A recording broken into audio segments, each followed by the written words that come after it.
All right, I see people joining. We're going to start pretty much on time in a minute or two. Hope everybody's staying safe and sheltered. And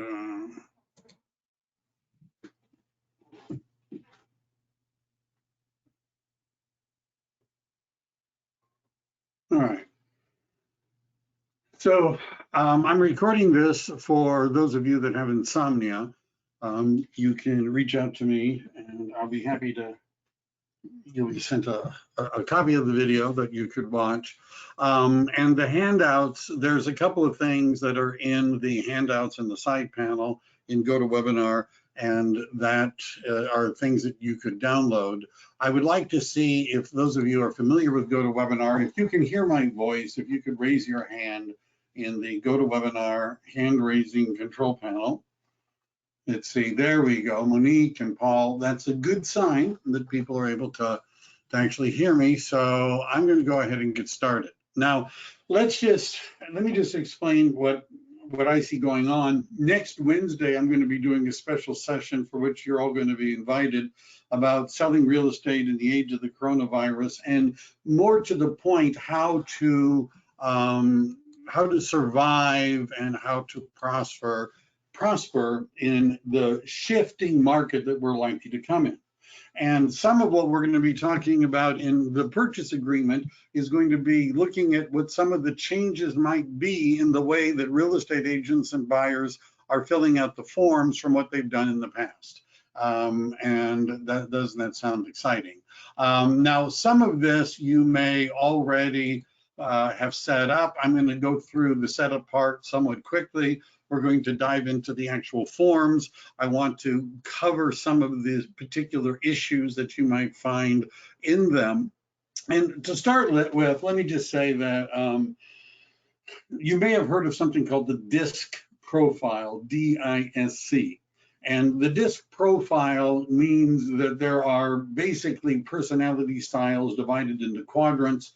There's what's called a D, which is a driver personality, an outgoing personality, the kind of person that would want to go get the business. There's an I profile, and the I profile is more of a promoting style, also wants to go and get business, but much more relationship oriented. There's a C, which is a conforming style, which is a more of an analytical style.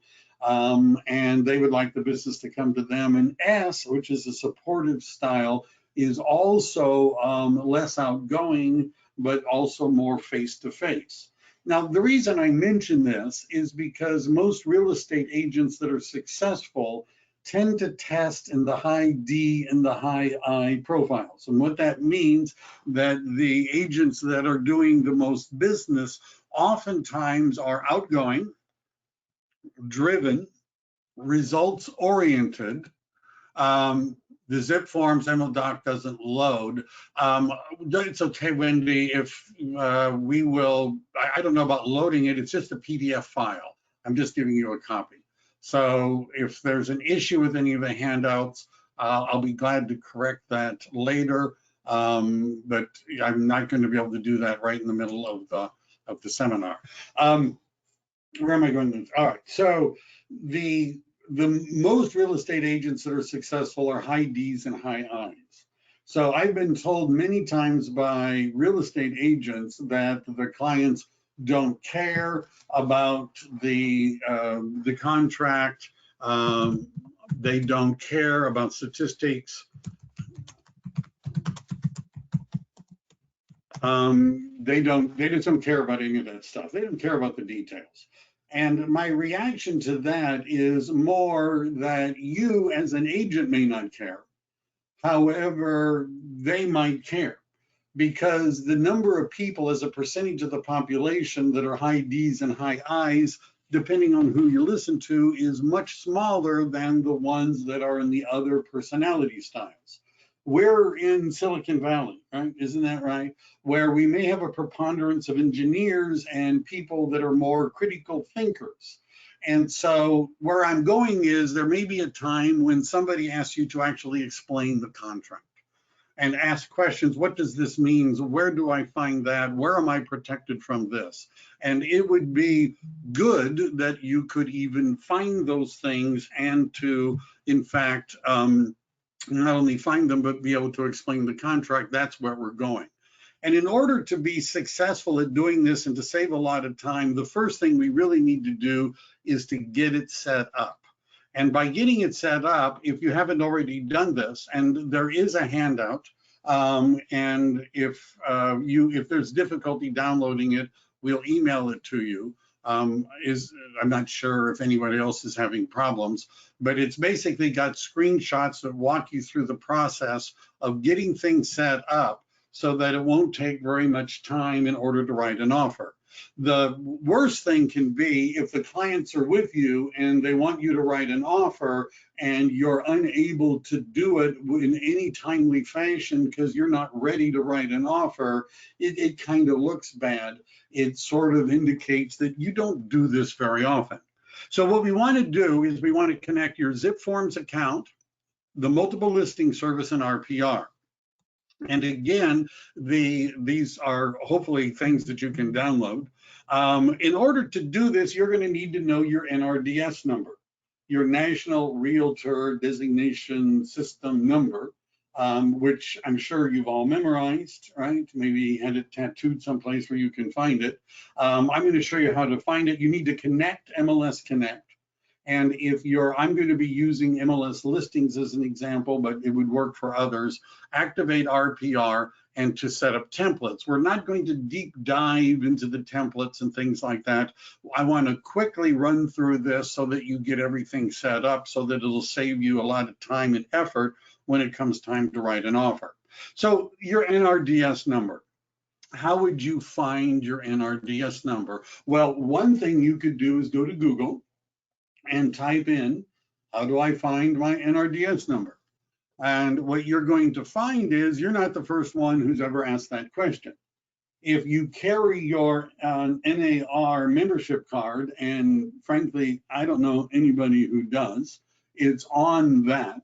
If you have your Realtor magazine, it's on the label. But if you don't have those things, you could click on the link that says finding your NRDS number. And it's going to, again, ask you if you have your card, which you don't. But notice number 2, there's a lookup tool. And I've highlighted where the link is. When you click that, it's going to take you to a link where you can find your NRDS number.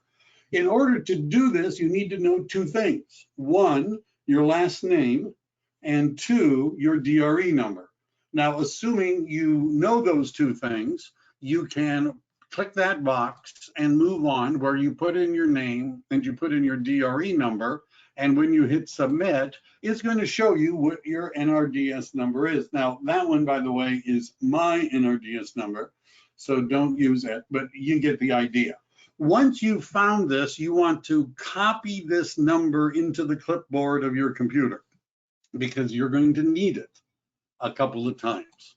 Now that we've found our NRDS number, we want to connect the multiple listing service and the Realtor's property resource. We want to connect them. And the way we would do this in MLS listings is log into MLS listings.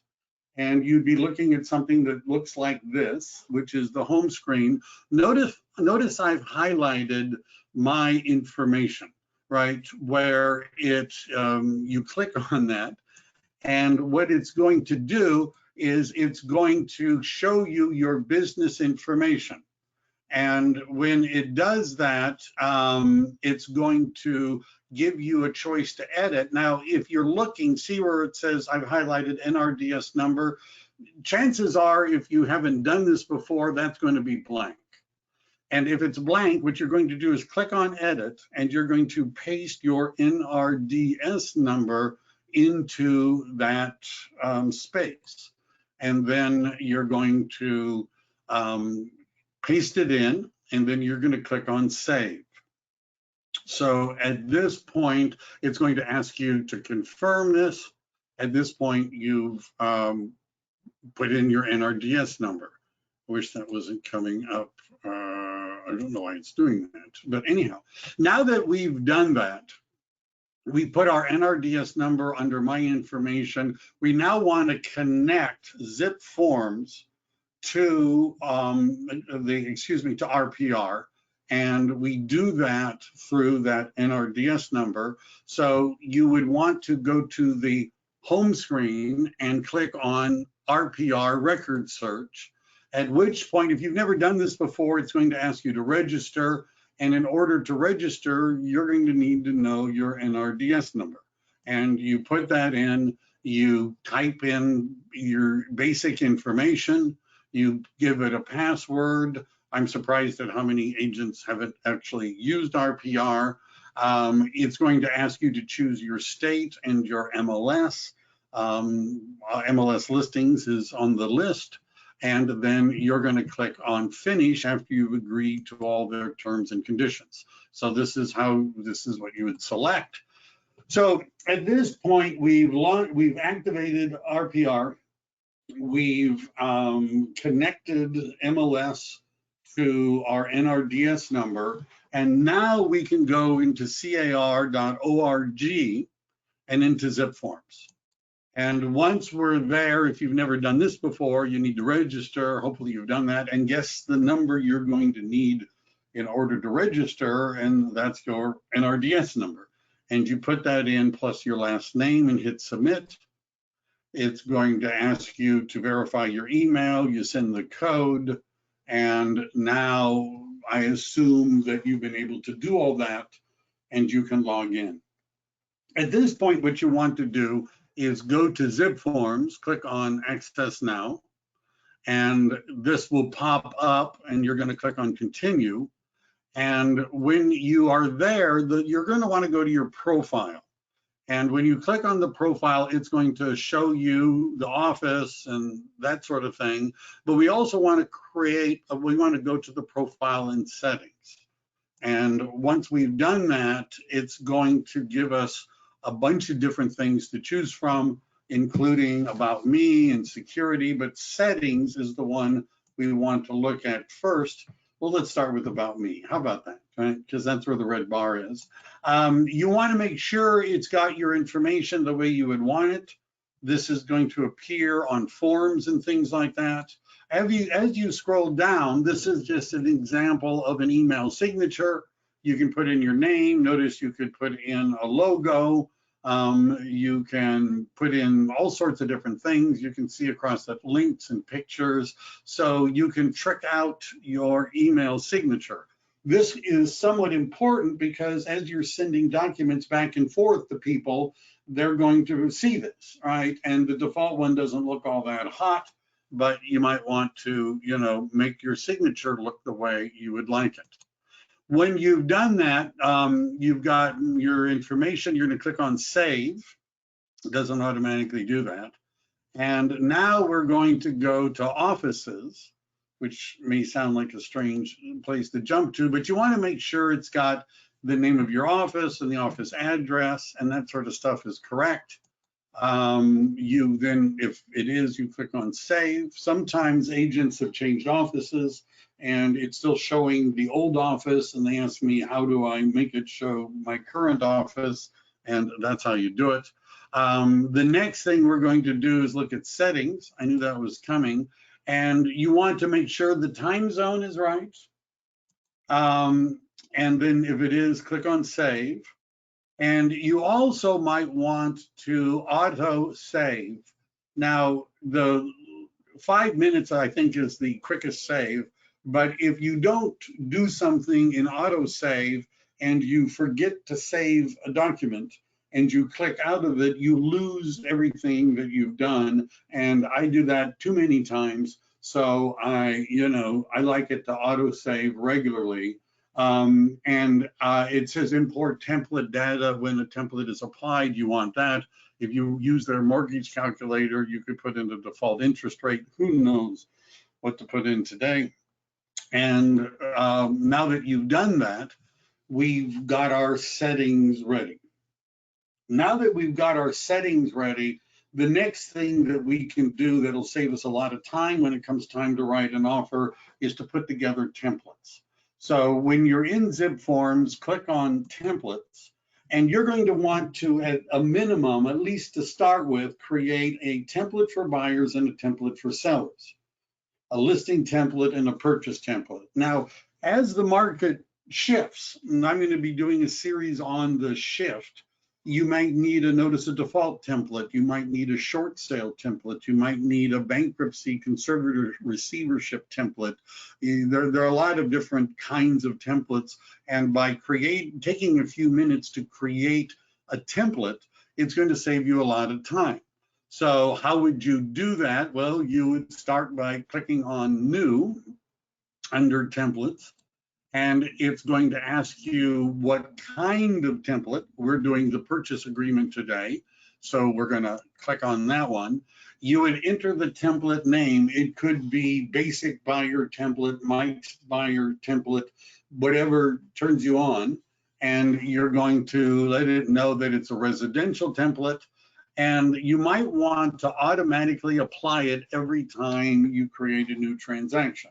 If you have a bunch of templates that are buyer templates, then you wouldn't want to pick that because it would automatically apply that one template every time you start a new transaction, and that might be more confusing than helpful. So if you only have one buyer template, and you're going to see there's a limited amount of information we're putting in it, then I would have it automatically apply, and you would select the template.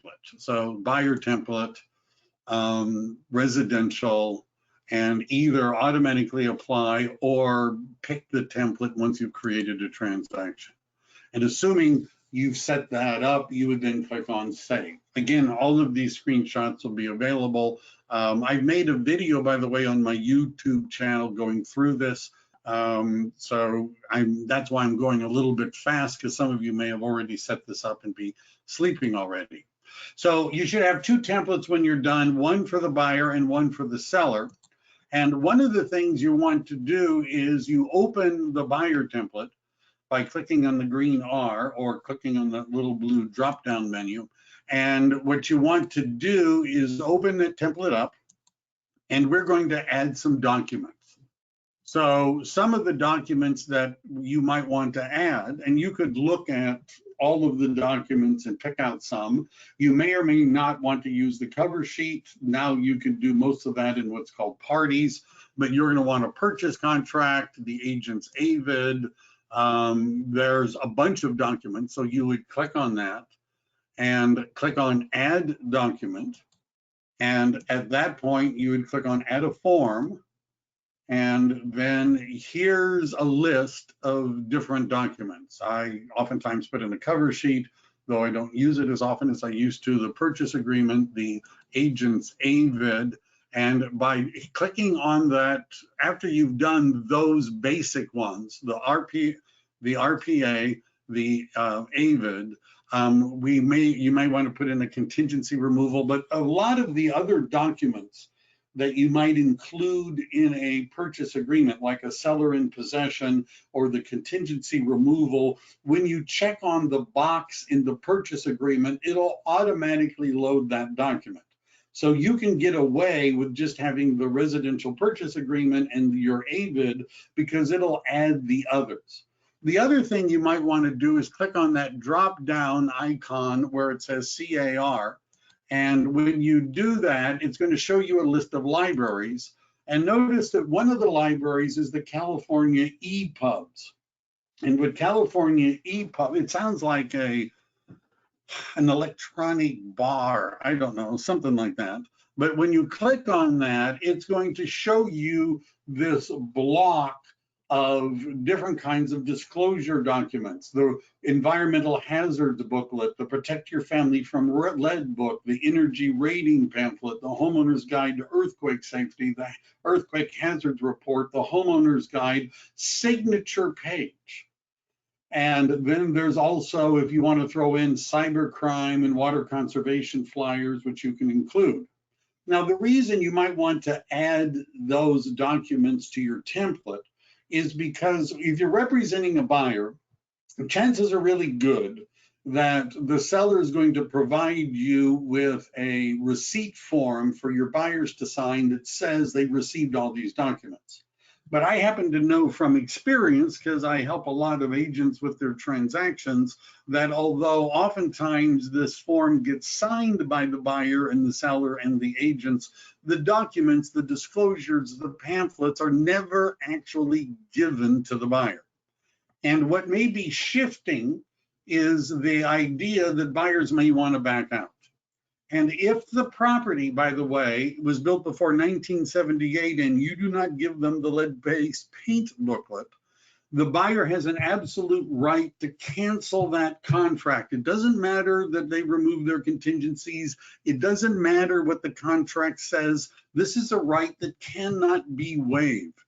So you want to make sure that your clients actually get all these booklets and, God forbid, read them, right, prior to making an offer. I've been through this before, right? I was a broker back when the markets had ups and downs. In the late 1980s, there was an earthquake in the Bay Area, and I was selling real estate in those years. Then there was 2000, the early 2000s, the dot-com bust. And then in 2008, there was the big recession. And so I've seen the market go up and down. And when the market is going up and it's like a white hot seller's market, buyers are just making offers. There's no contingencies. They're not trying to get out. They're just happy that they beat out the other 20 buyers for that property. When the market shifts and it starts to go in the other direction, things change.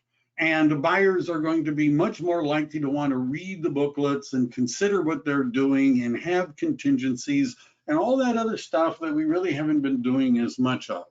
So it would be a good idea to make sure that your clients actually have copies of all of these legally required disclosures, and you have a signature, all of which you can do through zip forms.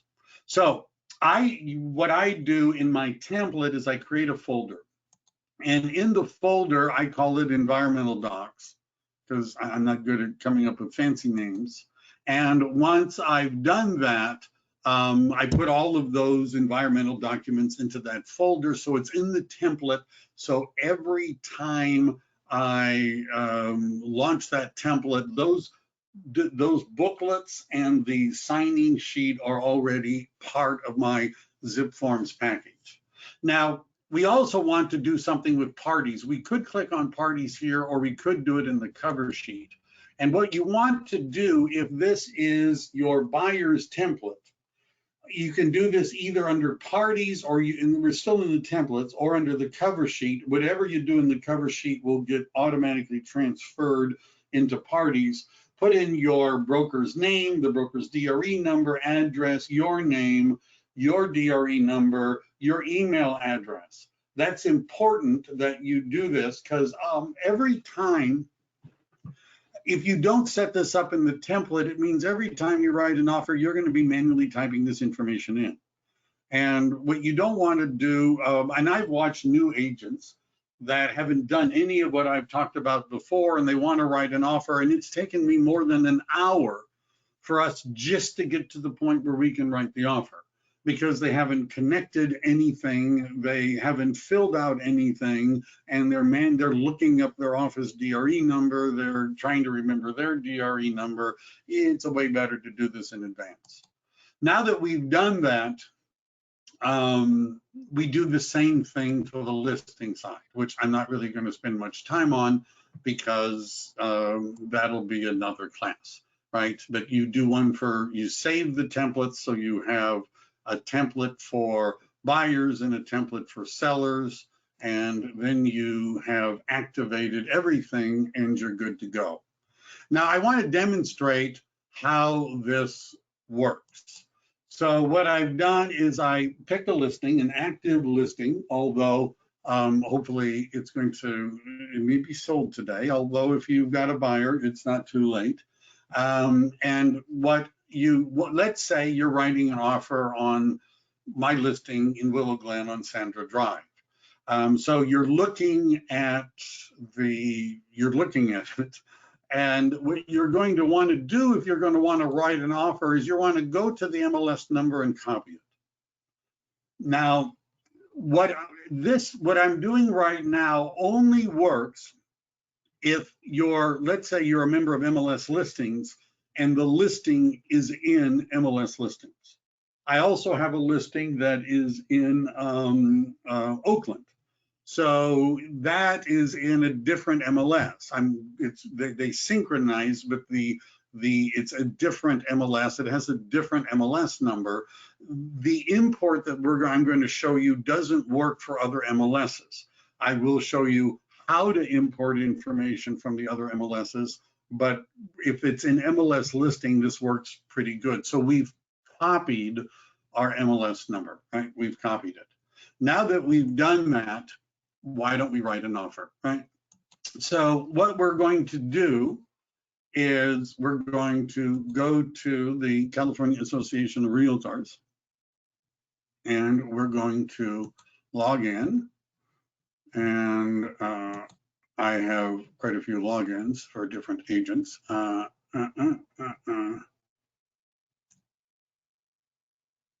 about this one?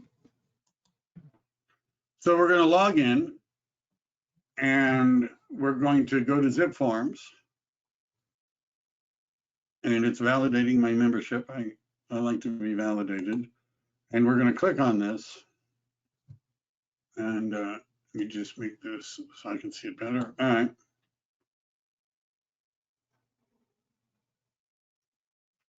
So if you've done everything I've suggested so far, this won't take very long. So we want to write an offer. And so we're looking here at the dashboard and transactions. You click on the button that says new. What kind of transaction? It's a new purchase. We're going to enter the property name 1298 Sandra, and notice it's pretty good at finding it. Oh, there we go, it's good enough. Residential, it's active. And what we're going to start with is we're going to click on MLS Connect. Now, if you do that and you don't see anything here, then you have not put in your NRDS number under my information in the MLS. You've not done that, right? Or if you've done that and you don't see something under MLS name, something is wrong, you need to contact the Association of Realtors. It's a listing type. It wants the MLS ID, which I've copied. I include a property photo, why not? And I click find, and we wait.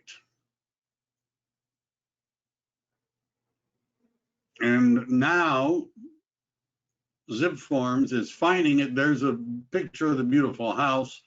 We use the listing. We apply a personal template. We could write comments. If you have so many listings, so many offers that you can't remember, you could write in. I've never had that problem. So we're going to click on save. And now what's happening is it's applying the template, and it's loaded it. Now, what it's done, because I did all that, if I click on parties, here's the seller, I'm the listing agent and I'm the selling agent, right? In this case, I'm double ending it. If I had picked somebody else's listing, it would show their information would automatically be imported. The name of the listing agent's brokerage, the listing agent's DRE number, almost all of that information gets imported. If I'm the selling agent, it's got all of my information because I created a template, right?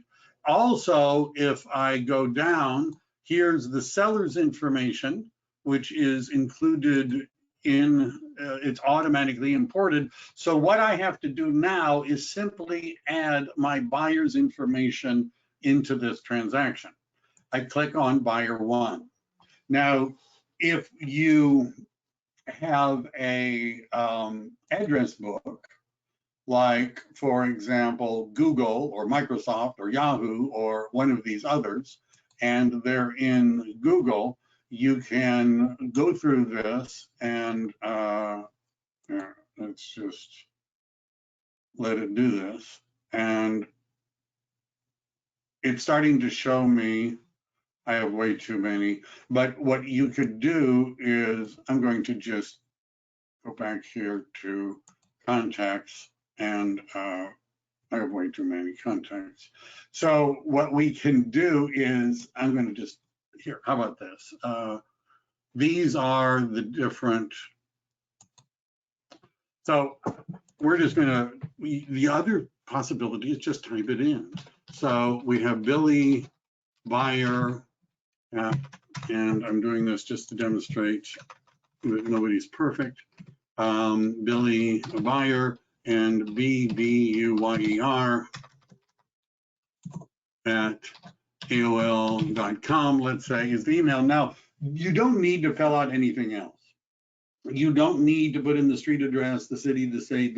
They used to think that we were keeping all of our data about contacts and things like that. All you really need is the buyer's name and their email address. And sometimes, like Billy might not be the buyer's real name. So a lot of times I ask people, because rather than saying, hey, I know your name isn't really John, so what is your real name? I would say to people, how would you like your name to appear on the deed when escrow closes? How would you like your name to appear? And so what we want is your legal name. So they tell us their legal name. We get their email address. That's all we really need. Now, if it's a signing representative, we're going to talk about that in a later form, but this would be if it's an LLC or some other kind of legal entity that is buying it, we would be putting in that information. You'll see some of my examples, there were LLCs that were actually the buyer. Zip CRM is about a $60 a month, $30 a month program. It's Wise Agent, which integrates better than Google was doing. I also have way too many Google contacts, but this will be good enough. You could put in their picture, but I've never bothered to do that. And we click on save. And then if there's another buyer, we would do the same thing. So the only manual, if we can import it right from our contact database, it saves a little bit more time. If you've got active clients, you might want to make sure that you have that information already in zip forms so that you're not fumbling around when it comes time to write an offer. So what parties do we need? We need the buyer, we need the seller, the listing agent is there, our information is there. We've got all of that, right? We've got all of that. We don't need to worry too much about anything else. We're ready. Are we really ready? We're ready to write an offer. And now we can go to documents. And since I've applied the template, I may have overdone it, but you can see there's a whole bunch of documents, including a folder, which has all of the environmental forms, which I'm supposed to share with them. That's just, I guess, an example that I wanted to show you. And let's just go back. All right. So, oops. Did I just lose it? Anyhow, I've done too many of these. So I'm going to shift. So at this point, let me go over here. All right. So what I've done to expedite things is, and I'm going to probably slow down a little bit. I have screenshots for all of this, but if you don't do this and it's time to write an offer, it could take you a really long time to get all of the information about the property. By the way, when the MLS imported it, it not only, it imported the name of the seller, the address, the APN number, all of that stuff is already in my contract. So now all I have to do is fill out the important stuff, like what are we offering and how much is the deposit and are there contingencies and things like that. So this is the group of forms, and the beginning of it is agency disclosure. When I explain this to clients, I tell them that this is a disclosure document. It is not a contract. It's part of the contract. I know it's, like it seems like it's part of the contract, but this is not a contract. And under California law, I, as a real estate agent, am required to explain to you the different kinds of agency relationship. There's the seller's agent, that's the listing agent, right? This is if I'm talking to a buyer and they work for the seller and their job is to get the best price and the best terms for the seller. They're supposed to be fair and honest with us, but you understand they're on the seller side. Then there's me. I'm the buyer's agent, I'm your agent, and my job is to negotiate the best price and terms for you. We're supposed to be fair and honest with the seller, but you understand I'm on your side. And then I could be a dual agent, a double agent, and that would be if I'm writing an offer on one of my listings or one of our company listings, then we, in the royal sense of the word we, would be representing both the buyer and the seller. Do you have any questions? Right, and if they say no, and by the way, this would have been marked if it had been for the buyer, it would have imported the buyer's name and everything like that. I can show you a sample later. When we're done with this, we're going to go through a contract to the writing and the sending and even how to do it remotely and describe it to people. But right now, I just want to get into the actual details. This is a copy of the Civil Code, which we're required to give you. I tell people if you've got insomnia, you might want to read it. Possible representation of more than one buyer or seller.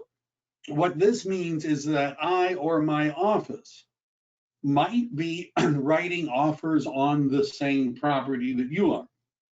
And I can't do anything about that if other agents from the office are writing offers on the same property. One of my listings recently, I got 2 offers from 2 agents from the same relatively small office. I'm pretty sure they didn't know each other was doing it. But anyhow, do you understand? We don't necessarily know about other agents and whether or not they're writing offers. Dual agency would mean if we're writing an offer on one of our own listings. But let's look at a part of this that you might not have actually read. And notice it says down here that the offers are not necessarily confidential. Buyer is advised that seller or listing agent may disclose the existence, terms, or conditions of buyer's offer unless all parties and their agents have signed a written confidentiality agreement. All right. How many of you, when you write an offer on a property, include a written confidentiality agreement? How many of you do that? I'm suspecting that not a lot of hands were, remotely raised.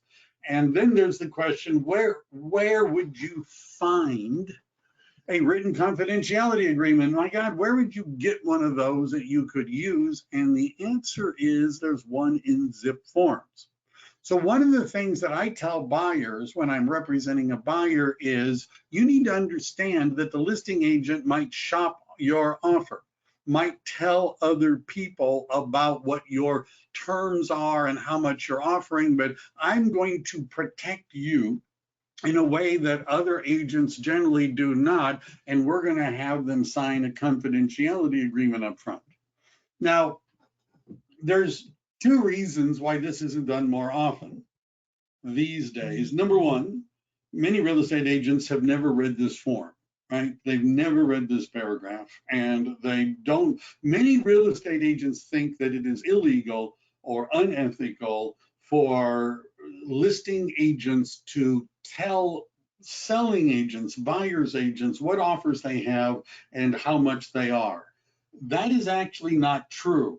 The residential listing agreement, which is a later class, actually has a clause in it that says that the broker is authorized to disclose the number of and amounts of offers received, right? The listing agreement says you can do it. This form basically says that you can do it. So most agents think that listing agents aren't supposed to do it, so they don't bother. And the other reason that this isn't used more often is because if you're in a seller's market and you're competing against 10, 20 other buyers, making the seller jump through the hoops and sign a confidentiality agreement before you give them the offer may not be the best way to go. However, if the market is shifting and it's going back to the way it was when the market was on a downturn, if the market is shifting, the buyers are going to have a lot more power. And I always included a confidentiality agreement before I would send it. Now, what can we do if they go ahead and tell people? I guess we could sue them, but really, however, it might scare the listing agent into not doing it. And whether or not it stops the listing agent from doing it, it sometimes impresses the buyers that we're doing something different than other agents. Because if all that we do is the same that everyone else does, then we don't really have any additional value. So other than that, that's the only part of this. It wouldn't hurt to read this. Wire fraud and electronic funds transfer advisory. It's a good thing to read. It's a good thing to warn your clients about. There have been buyers that have been have actually lost their deposit money because they transferred it to the wrong account. And now we've come to a contract. And this is one that I had done an import for. And we're going to go through some pieces of it today. Next week and next week, we're going to do 2 more sessions where we're going to finish all of the details in the contract, and we're going to go through how to present it remotely, how to do the e-signature part. Date prepared, let's start up here. So date prepared is the date that you prepare the contract. It doesn't have to be the date that it's signed. So I wrote an offer last night. My clients didn't sign it until this morning. I have sent it to the seller. So the date prepared was yesterday, but that's not the date that it was signed, and it's not the effective date of the contract. We're going to get to that. So it's important. It's an offer from, this is where the name of the buyer would be, assuming that you had imported it. I hadn't done it when I did this one. You type in the dollars here, the amount that you're offering, it'll spell it out. And then it comes to close of escrow. And you have 2 choices with close of escrow. One is you could write in a certain number of days. That's easy, right? I admit last night I wrote in 35 days. By the way, the reason it's 35 days is because if you haven't talked to lenders lately, things are going slower than they used to. Interest rates are going up, particularly on investor type loans. If it isn't an owner occupied, some of the investor loans are now at 4.8 to 6%. They've gone up dramatically. So the amount of time that if they need a loan, the amount of time they need to close may be longer. You could write in 35 days, or you could click here and a calendar would pop up and you can pick a day. And the advantage of letting the calendar pop up and picking a day is that it's safer to pick like a Tuesday or a Wednesday for close, because if something goes wrong and you need an extra day, you have it.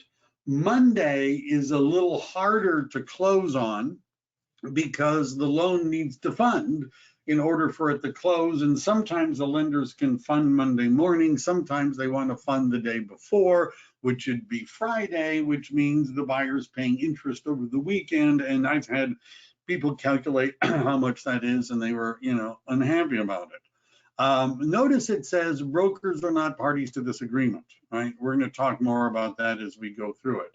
If you click the box that in this particular example, you click that box there, it will auto-populate that Fireside and Margaret represent the seller.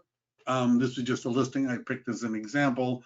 Whether or not you have the agent's DRE number is not the end of the world. They can put it in when you send it to them. When you click the buyer, it will automatically click the box down here, and we are now in it, right? We are now in it. And so when this is done, and by the way, confirmation of agency relationships is required by the Civil Code. Failure to do so properly could give the buyer a right to cancel the agreement. So if the two different brokers are involved, the first one, the listing broker, you click the first box. And then for the selling broker, the buyer's broker, you click the first box, it'll automatically click the other boxes. There's again a reference to the fact that there may be other buyers competing. The reason this is mentioned so much is because people have been sued. Initial deposit. How much should the EMD be? I've had new agents call me up and say, you know, they were looking at the MLS and it referred to the EMD and they wanted to know what that meant. I think I said it was an emergency medical dispatch, or it might stand for earnest money deposit. How about that? So what is the earnest money deposit? What should you put in here? Now, many of you may be saying 3%, right? Isn't that standard? Aren't you obligated to do that? Well, 3%, the reason that 3% is been used is under the California Civil Code, there's a section on liquidated damages. And it says that if it's a residential 1 to 4 unit owner occupied, the maximum amount that the seller can keep if the buyer defaults is 3%. So if it's a seller's market and you're competing against other agents and other offers, you put down the maximum 3%, and you might even write in here the next business day, right? Because you want to show them that you're really earnest. Now, I've been through many of these ups and downs over the years in the market. And by the way, if you haven't been in the business for more than 12 years, or whoever's coaching or training you hasn't been in the business for more than 12 years, they've never been in this kind of market. But as the market softens and it becomes less of a seller's market, we don't put down 3% as the initial deposit. We put down 1%. That's typically what I would do. And the rest of it, we're going to increase our deposit when we removed our contingencies. Yes, I'm saying that we're going to have contingencies, right? If it's a red hot seller's market, we're making offers with the full earnest money deposit next business day, no contingencies. But if it's not, if it's more of a buyer's market, if it's a softer's market, why should the buyer put all of their money in immediately if they still have contingencies? Why should they do that? Now, you don't check these other boxes, right? The default setting is electronic funds. Just leave it. The escrow company, by the way, will not care if you bring in a cashier's check or they don't really care. As long as the money gets in, there's no reason to check boxes. You do not want a check from a buyer. You do not want a check. I've had people say, well, you know, should I get a check from the buyer? No, do not get a check from the buyer. Let the buyer send the money electronically. Let the buyer take their check to the escrow company if they're going to do a personal check. And what I would tell people is you take the check to the escrow company. By the way, the escrow company might send a courier to pick it up, right? I've had title reps drive over and pick it up. So they might do that, but you don't want the check. And the reason you don't want the check if you're an agent is that if you hold that check, if you take that check, you need to bring it to your broker and you need to register it in a little record that the broker keeps that you're holding the check. How many of you have heard that some agents not only get a check, but they take a picture of the check and they include the picture of the check when they send in the offer? That's not a good idea. First of all, what does that prove? I could write a check for $3 million and take a picture of it. I don't know what that proves, right? I don't have $3 million in that account. And also, what does the contract say? Notice it says here, deposit checks given to agent shall be an original signed check and not a copy, right? So you're supposed to be giving them being the listing agent and the seller, the original. You don't want to do that, right? You understand? Just don't do that. And then also that deposit checks received by agent have to be recorded in the broker's trust log. Why go through all of that? Don't take a check, right? And by the way, if you mess up with the check, it could be a violation of the Department of Real Estate rules on trust fund handling. And I've known agents who've lost their licenses for mishandling the check. So we now, let's say we're doing it, you can do 3%. If there's multiple offers and you're competing, you might do 3%. If there's not multiple offers and you're not really competing, put down 1% as the initial deposit. This is just an example. And then we're going to increase the deposit. And when would we increase the deposit? Well, how about upon removal of contingencies? So we're going to increase the deposit 2% when we remove the contingencies, right? So that was a more normal way of doing things before the market got crazy, where you'd put down a smaller earnest money deposit to begin with. The buyers all had contingencies back in those days. When you've done the inspections and review and it's been appraised and you got your loan stuff all handled, you would then remove your contingencies and increase your deposit. You're going to be signing another agreement, essentially, that's called a receipt for increased deposit. Notice it says it's there someplace, an RID form, right? You see that? Oops, that's not what I wanted to do. An RID form, which is a receipt for increased deposit. And what that does is it makes the remaining deposit part of the liquidated damages. If you don't do the RID, the receipt for increased deposit, then the other 2% is not part of liquidated damages. And if the listing agent knows what they're doing, they're not going to like that. If it's an all cash offer, then you don't need to worry about that. You just mark that. You should have written verification. If there's a loan, you type in the loan amount. If you want to make the offer contingent on the loan. Now, the clients that I wrote an offer last night, we had written an offer 2 weeks ago, and boy, have interest rates changed in the last 2 weeks. So if we had our offer accepted today using old interest rates, that might be a problem because they may not be able to get that interest rate today. So if we want the offer contingent, not only on us getting a loan, but us getting a loan at a certain percent, then what we would do is we would need to write in here what the interest rate is, that is the maximum that the buyer is willing to accept. So what happens if if they're not locked, right? So the buyer's not locked in and interest rates rise, does the buyer have to accept it no matter what? Well, if we wrote in 4%, let's say, and interest rates go beyond that, then the buyer doesn't have to buy the property. We're doing this, by the way, because we're writing an offer from the perspective of helping our client, the buyer. You need to put in points. You can't put in 0, but you can put in a 1/4 point or 1 point. You could talk to the loan agent and get the interest rate and get the points that would be required. You can put them in here. I'm not really going to spend a lot of time on second loans or FHA or VA. We don't do a lot of that around here, but that could be another class, I guess.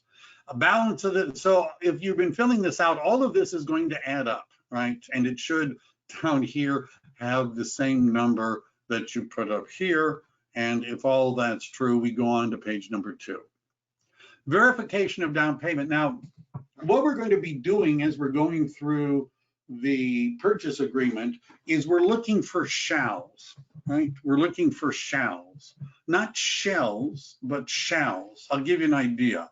Verification of down payment and closing costs, right? Notice it says buyer shall.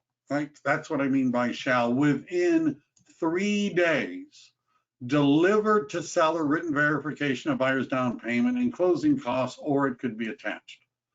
If there's an appraisal contingency, and a lot of times we're checking this box right now, if the market shifts, that box isn't going to be checked as often.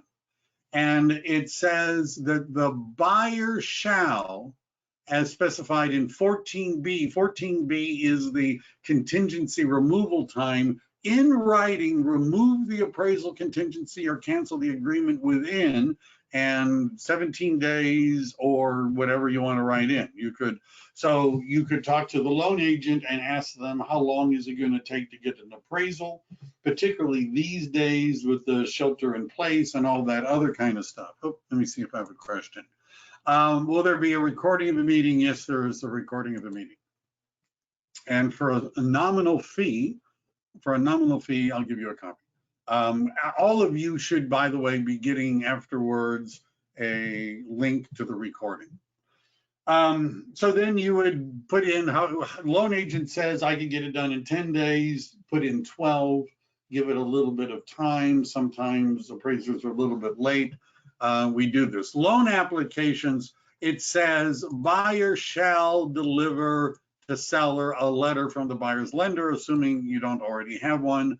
If you've been doing it right, then you should already have one, and it should be checking that box.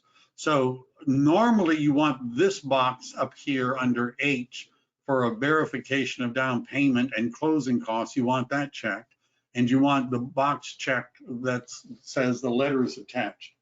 If the loan agent is cooperative and the loan agent has verified assets, then the loan agent in their pre-approval letter can say, we have verified the buyer's assets, including down payment and closing costs, and then use that letter for both of them.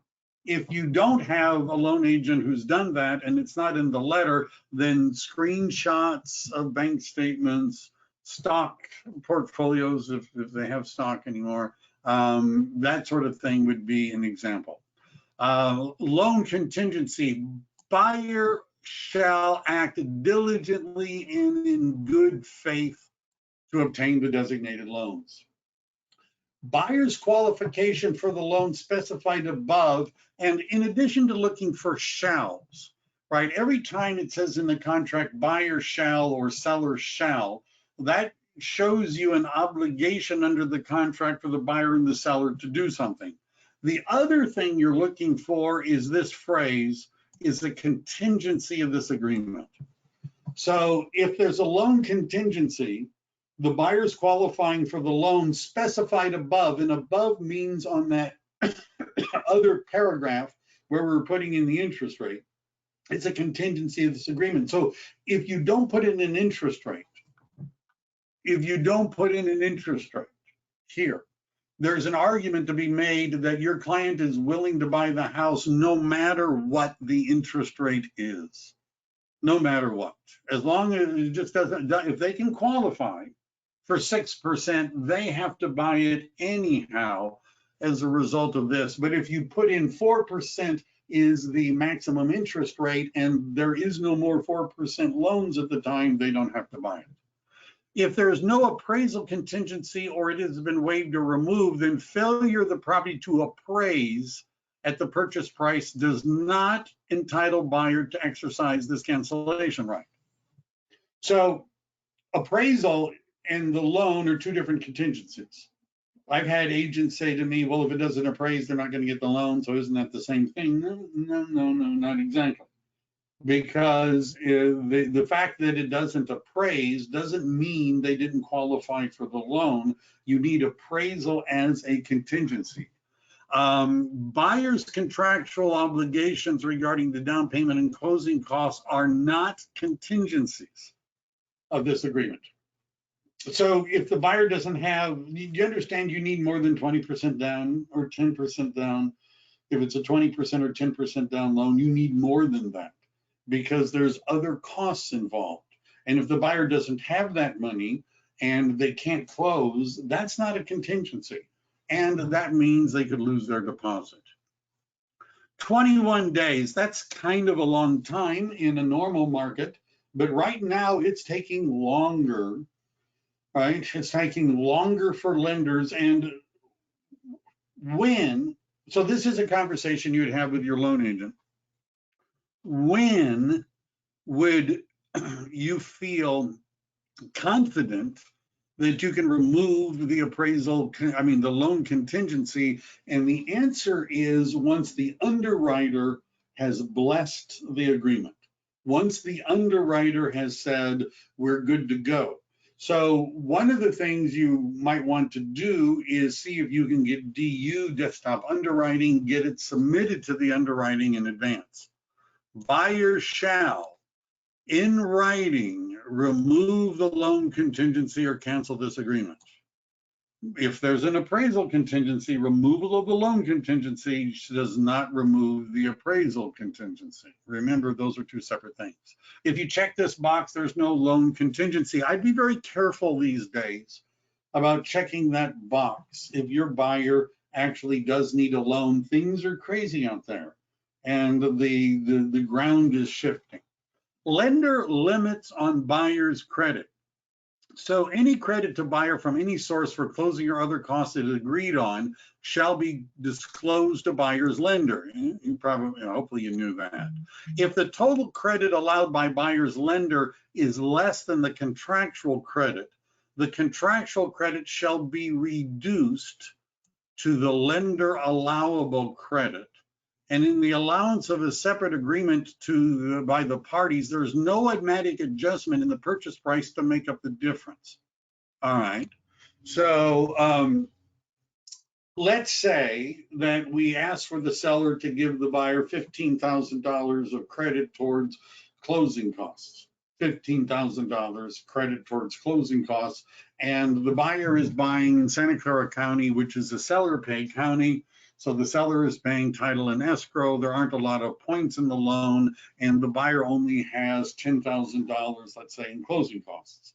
What happens to the other $5,000? Now, what the buyer is probably going to think is they're going to knock $5,000 off my price, or they're going to credit it towards my down payment.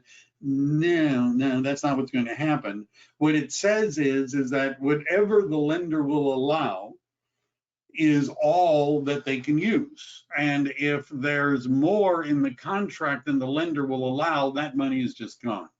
Now, what kind of closing cost could that credit be used for that's over and above the normal closing costs? And this might become more important if interest rates rise, and that would be points, discount points or buy down points, which are points paid by the buyer to the lender to lower the interest rate. So I'm just saying that you might have to have a conversation with the loan agent, because if you get a $20,000 credit, you may not be able to use the $20,000 credit. You might want to figure that out in advance. Buyer stated financing, we're going to do this, and then we'll be done with the first of our segments. And we're going to be moving into some other portions of the contract. What buyer stated financing says, and my interpretation is a little bit different, but it says buyer shall pursue the financing specified in this agreement. That's what it says. It says the seller has no obligation to cooperate with the buyer to obtain any financing other than that specified in the agreement. Okay, so let's say the purchase agreement says the buyer is going to pay all cash, but not close for 25, 30 days. By the way, if you're a listing agent, that's a clue that maybe they don't really want to use all cash. So I wrote the offer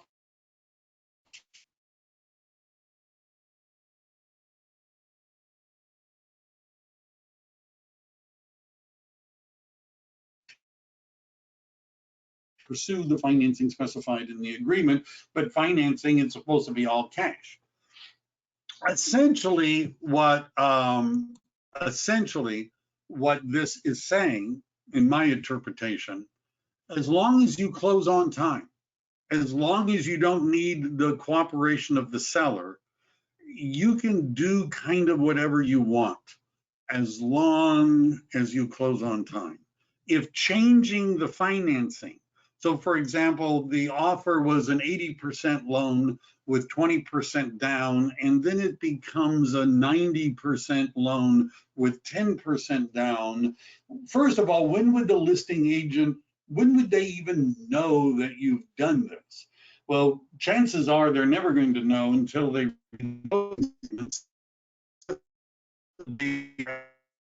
and as long as you're closing on time, the fact that what you are doing doesn't exactly match what it says on page 1 may not be a big deal. I'm just saying you might want to think about that as a strategy, perhaps when we're writing offers. Well, I can see we've gone a little bit over. I hope you found this to be interesting. Next Tuesday and Thursday, we're going to finish this off, and we're going to go through some of the other clauses and things like that. The recording should be sent to you automatically. I've had other people tell me that they were able to download stuff from the, from the website. If you're having trouble and you want copies of it, just reach out to me. And I hope you found this useful, and I'll talk to you next week. Okay.